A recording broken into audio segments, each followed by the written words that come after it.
আজকে 2 পাউন্ডের হোমমেড কেকের রেসিপি শেয়ার করবো আপনাদের সাথে। আসসালামু আলাইকুম, ওয়েলকাম টু মাই পেজ টুকিটাকি ব্লগস। আমি আপনাদের টুকিটাকি আপা। কেকটা বানানোর জন্য এখানে আমি শুকনো উপকরণগুলো চেলে নেব। প্রথমে দিয়ে দিয়েছি 1 কাপ ময়দা, দিয়ে দিলাম 1/4 কাপ হচ্ছে গুঁড়ো দুধ, আর 1 চা চামচ হচ্ছে বেকিং পাউডার, আর দিয়ে দেবো 1/2 চা চামচ বেকিং সোডা, আর অল্প একটু লবণ দিব। লবণ দিয়ে এগুলো ভালোভাবে চেলে নিয়ে নেব। ভালোভাবে চেলে নিতে হবে, উপকরণগুলো ভালোভাবে চেলে নিতে হবে যাতে দানা না থাকে। আমি কেকটা বানানোর জন্য 4টা ডিম নিয়েছিলাম। 4টা ডিমের সাদা অংশ আমি নিয়ে নেব। ডিমের কুসুমগুলো প্রথমে আমি অ্যাড করব না, কুসুমগুলো আমি আলাদা করে নেব। একটা বোতল দিয়ে আমি কিন্তু কুসুমগুলো আলাদা করে নিয়েছিলাম। বোতল দিয়ে চেপে চেপে ধরে দিলেই এই কুসুমগুলো আলাদা হয়ে যায়, খুব সহজে কিন্তু আলাদা করতে পারা যাবে। এই যে আমি কুসুমগুলো খুব সুন্দর করে আলাদা করে দিয়েছি। ডিমের কুসুমগুলো এখন আমি আলাদা রেখে দেবো, এটা এখন আমার কোনো প্রয়োজন নেই। ডিমের সাদা অংশটুকু নিয়ে এখন আমি হ্যান্ড ব্লেন্ডারে বিট করে নিয়ে নেব ভালোভাবে। 30 সেকেন্ডের মতো বিট করে একটু ফেনা হয়ে গেলে এখন আমি চিনি মেশানো শুরু করে দেবো। 1/3 কাপের মতো চিনি নিয়েছিলাম আমি। চিনিগুলো 3-4 বারে আমি মিক্সড করেছি, অল্প অল্প করে চিনি দিয়েছি আর হ্যান্ড বিটারে বিট করে নিয়েছি।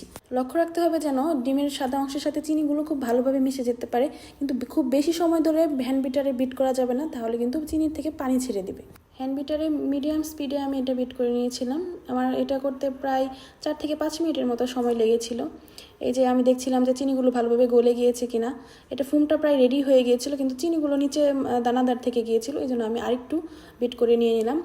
আরেকটু বিট করার পর দেখলাম যে না, চিনিগুলো ভালোভাবে মিশে গিয়েছে। চিনিগুলো কিন্তু কোনোভাবেই দানাদার থাকা যাবে না, তাহলে কিন্তু কেকটা ভালোভাবে ফুলবে না, কেকটা কিন্তু চুপসে যাবে। এই তো আমার ফুমটা তৈরি হয়ে গেছে। এখন আমি মিশিয়ে দেবো হচ্ছে ডিমের কুসুমগুলো। 4টা ডিমের কুসুম যে আমি রেখেছিলাম এগুলো দিয়ে হালকা কিছুক্ষণের মতো বিট করবো, মানে 30 সেকেন্ডের মতো বিট করে নিলাম। এই তো আমি এখন 1/4 কাপের মতো সয়াবিন তেল মিশিয়ে নিলাম, অল্প অল্প করে সয়াবিন তেল মিশিয়ে এটাও প্রায় 30 সেকেন্ডের মতো বিট করে নিয়েছি। এই তো আমার ফোমটা রেডি, একদম রেডি পারফেক্টলি। এখন শুকনো উপকরণগুলো আমি মিশিয়ে দেবো, অল্প অল্প করে শুকনো উপকরণগুলো মিশাবো। 4-5 বার আমি মিশিয়েছিলাম। মিশিয়ে আলতো হাতে সুন্দর করে মিক্সড করতে হবে।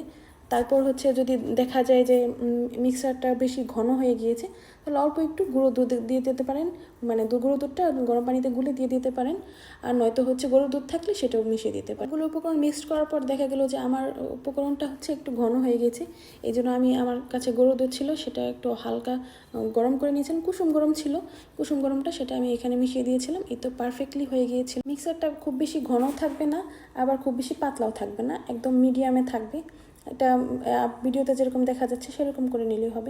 আমি কিন্তু এখানে ভ্যানিলা এসেন্সও অ্যাড করেছিলাম, কিন্তু ভিডিওটা মনে হয় কাট হয়ে গিয়েছে, দেখা যাচ্ছে না। আপনারা চাইলে যে কোনো এসেন্স ব্যবহার করে নিতে পারেন। কেকটা যেহেতু ভ্যানিলা ফ্লেভারের বানিয়েছিলাম সেই জন্য ভ্যানিলা এসেন্স দিয়েছিলাম। আর একটা মোল্ড নিয়ে নিলাম, মোল্ডে একটু সয়াবিন তেল দিয়ে তারপর ওটার মোল্ডের আকারে একটা কাগজ কেটে নিয়েছি। যে কোনো কাগজ দিলে পারবেন, আমি খাতার কাগজ দিয়েছি, আমার কাছে পাতলা কোনো কাগজ ছিল না, ওইটাই দিয়ে দিয়েছি। দিয়ে এখন মিশ্রণটা ঢেলে দিয়ে এখন ওভেনে দিয়ে দিলাম। ওভেনেতে 140 ডিগ্রি সেলসিয়াস তাপমাত্রায় দিয়ে দিলাম হচ্ছে কত মিনিট, 30 মিনিটের মতো দিয়েছিলাম। এই তো আমার কেকটা দিয়ে দিলাম রেডি হতে। এখন কেকের হচ্ছে ক্রিমটা রেডি করব। আমি ক্রিমের জন্য হচ্ছে বিবো হুইপড ক্রিমটা নিয়েছিলাম। বিবো হুইপড ক্রিমটার টেস্টটা অনেক ভালো লাগে, যদিও ওর প্রাইসটা একটু বেশি, তারপর ওইটা আমার খেতে খুব ভালো লাগে। বিবো হুইপড ক্রিমের মধ্যেও একটু ভ্যানিলা এসেন্স দিয়ে দিলাম। এই তো আমার কেকটাও রেডি হয়ে গিয়েছিল। কেকটা আমি কাট করে নিয়েছিলাম, এছাড়া ভিডিও করা হয়নি। কেকটা আমি 3টা স্লাইস করে নিয়েছিলাম। 3টা স্লাইস করে হচ্ছে এখানে চিনির সিরাপটা দিয়ে দিলাম। চিনি সিরাপটা দিয়ে হচ্ছে আবার একটু ক্রিম দিয়ে আবার একটার পর একটা লেয়ার দিয়ে দিলাম। 3টা লেয়ার হয়েছিল আমার। তারপরে এই তো কেকটা ডেকোরেশনের পালা, কিন্তু আমি ডেকোরেশনে খুবই কাঁচা, একদমই ভালো হয়নি, কেন জানি না কেমন হয়েছে আপনারা বলবেন। ধন্যবাদ সবাইকে।